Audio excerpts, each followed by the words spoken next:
Hello, welcome to Unicorn Princess Tarot. So, ito yung reading natin for Earth Sign, Taurus, Virgo, Capricorn. Take only what resonates, guys. Dito magre-resonate sa lahat kasi hindi naman talaga to personal reading. Pwede kang makarelate, pwedeng hindi. Pero kung gusto mong magpa-personal reading, Jing Tarot Reader, yan yung pangalan niya sa Facebook. And yun din ang kanyang TikTok, Jing Tarot Reader. Search mo na lang siya. Kung gusto mo, pwede ka namang palm reading din sa akin. Pero free yun kung mag-a-avail ka ng mga bracelet na available sa aking TikTok shop. Ayan. Mga piyaw bracelets, mga crystals po yan. And ito yung mga example yan. Ayan yung pantawag po yan ng pera. Ayan, yung pang swerte, abundance in life, prosperity, etc. Anyway, this is for the sign of Earth sign. Let's start your reading. Earth sign. Para dun sa mga nagtatanong, wala daw silang TikTok. At tatry ko pa pong alamin kung paano kayo makakapag-avail sa akin. Or yung mga nagsasabi na hindi maka-avail sa bansa nila. Well, aalamin ko pa din kung paano magandang gawin. But anyway, this is for the sign of Earth sign. 3 of Swords, 9 of Swords, 3 of Wands, 6 of Swords, and Page of Cups. Knight of Cups, sorry. Bottom of the deck is the 10 of Pentacles and the 5 of Wands. Okay. I feel like there's a person na sobrang namomoblema ngayon, sobrang nasasaktan, sobrang nahihirapan. This person maybe is involved in a third party situation. I mean, hindi lang ikaw, hindi ikaw, but rather I feel like there's a person na kakonect niya, tapos yung person na kakonect niya is in another relationship. Maybe there's another connection. And could be siya yung lumalabas dito as a third party. Okay? This person misses you a lot. Namimiss ka niya. Yung person na kakonect niya, currently, hindi siya masaya sa sitwasyon nila. It's like, this person is trapped. Parang, may something na kinuha sa kanya. Maybe yung kanyang,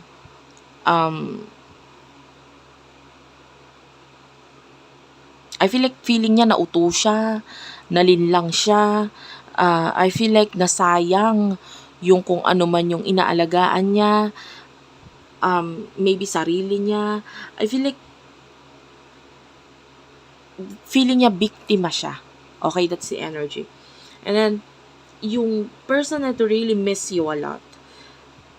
And, tinatry niyang mag-move on sa connection na meron sa inyo. Kasi feeling niya naka-move on ka na eh. So feeling niya, kailangan ko rin mag-move on kasi nag-move on ka na sa akin eh. Na okay ka na eh. I feel like yung situation mo ngayon, you do have a lot of problems. Problems or I can see fight, pag-aaway, kaguluhan with regards to money or may kinalaman sa career. I feel like you're trying to prove someone na meron ka or marunong ka or alam mo yung ginagawa mo, etc. But they're not listening, hindi sila nakikinig. And you feel like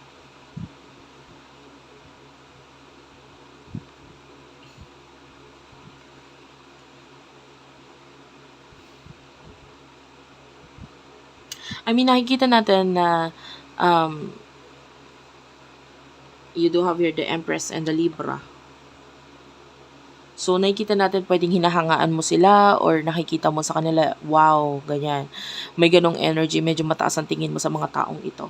But they see you as parang ang baba ng tingin nila sa'yo and then nagkakaroon ng pagkakagulat, pag-aaway doon kasi you're trying to prove yourself na kaya mo na you do have maybe money or you might be a very artistic person pero hindi nila nakikita yon.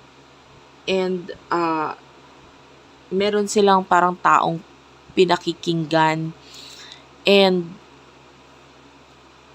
hindi ikaw yon. Okay, so nandun yung feeling mo, wala ka dito sa mga taong ito. I don't know if that's friends, colleagues, okay, may kinalaman sa ganun. But anyway, that's your energy. So, tell me more about this person. Spirit guides, angel guides, na nag-iisip kay Earth sign. Spirit guides, angel guides for the sign of Earth sign, please.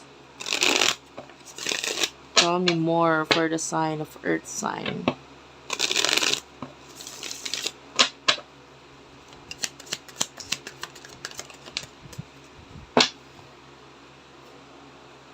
You do have here the Five of Swords, Four of Wands,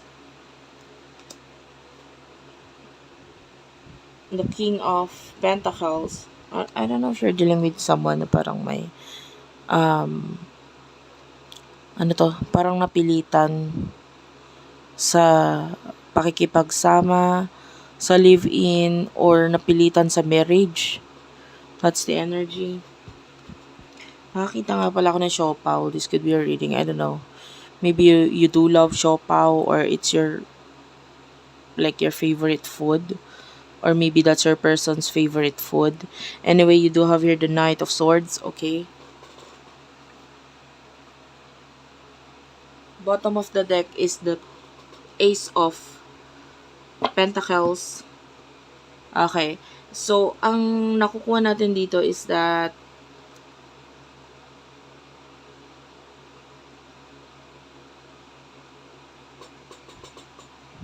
okay, I feel like etong person na ito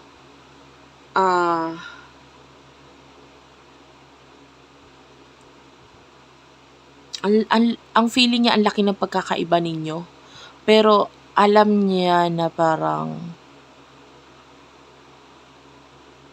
hindi kanya kayang i-let go spiritually. Like there's something between the two of you na sabihin na nating usaping spiritual. Like hindi niya rin ma-explain.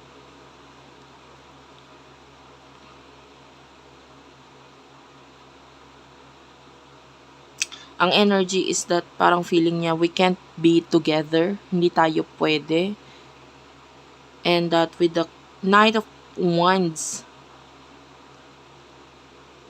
dalawang knights na ito, oh.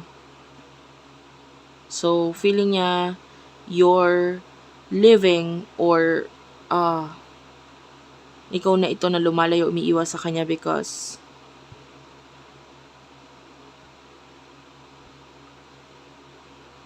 you're focusing on your new beginnings.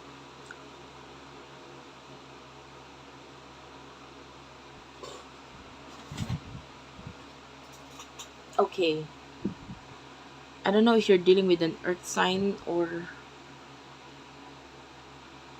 an air sign. A water sign din is here. But anyway, can be any sign naman. Pero, this person parang tinanggap niya na kung ano yung nangyari. Tinanggap niya na kung ano yung faith or nangyari or yung nakatadhana sa kanya, yung mga nangyari sa kanya, parang tinanggap niya na lang rin. And parang kasi wala naman kasi siyang choice. Like this person is trapped. Okay? And feeling niya, if he or she would offer something sa'yo, hindi mo yun tatanggapin.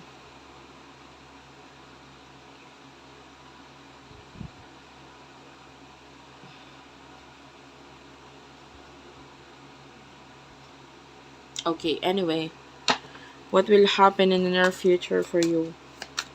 Earth sign. In the near future, you do have the Six of Wands. This is the King of Swords.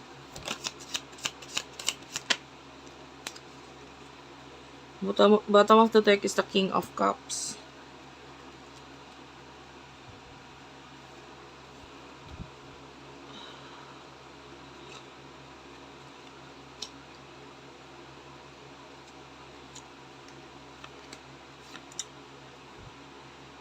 Seven of Swords, Eight of Swords, Three of Pentacles, The Devil, there's the Knight of Swords, the Ace of Wands, the Fool, the Seven of Wands, and the Temperance. So, in the future, nakakakita ko ng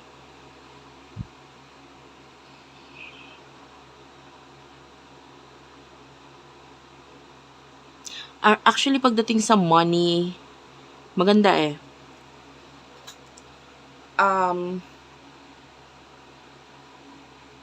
Like, pwedeng nabuo mo na yung pinakapundasyon ng kung bakit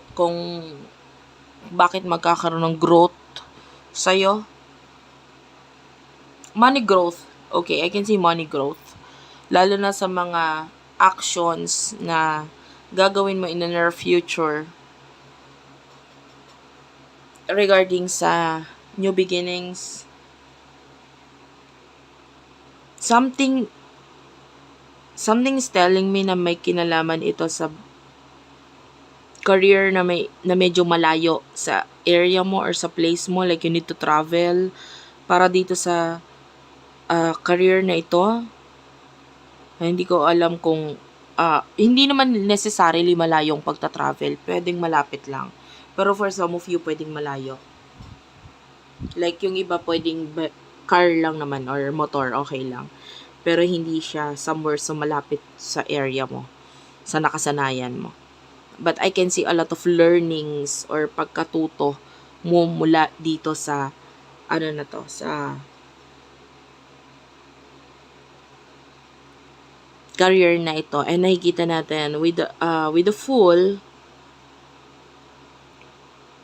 this new beginning, you would start as if wala ka talagang kaalam-alam, no?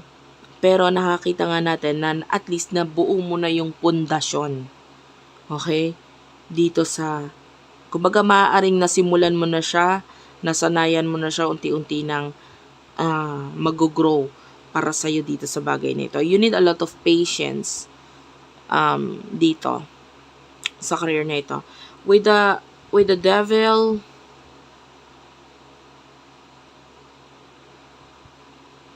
I feel like those people na nag-handle sa'yo, they are the right people na dapat lang talagang mag-handle sa'yo. Kasi they would teach you a lot.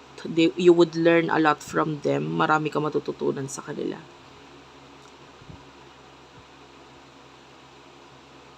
Regarding the person in the past, nakakita tayo dito ng pag-iwas. In the future, bakit?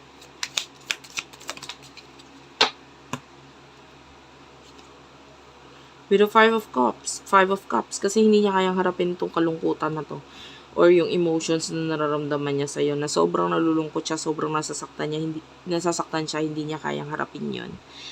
And that with the Eight of Swords, feeling niya nasasaktan ka rin niya, so hindi niya rin kayang i-handle yon, hindi niya rin kayang maramdaman yung feeling niya nasasaktan ka niya. Medyo weird yon. Pero with the King of Swords, hindi makikita sa person ito na nasasaktan siya, parang nagmamatigas lang siya, wala lang, ganon. And nag-focus lang siya sa career niya. But definitely, this person wants to come back. Pero I feel like this person is coming back with a lot of secrets. Babalik siya na marami siyang sinisikreto. Pero, maaaring may kinalaman yun doon sa sitwasyon niya. This person, or sa emotion niya, babalik siya ng pwedeng hindi pa siya ready aminin sa'yo lahat. Thank you for watching, guys. I love you all and bye-bye.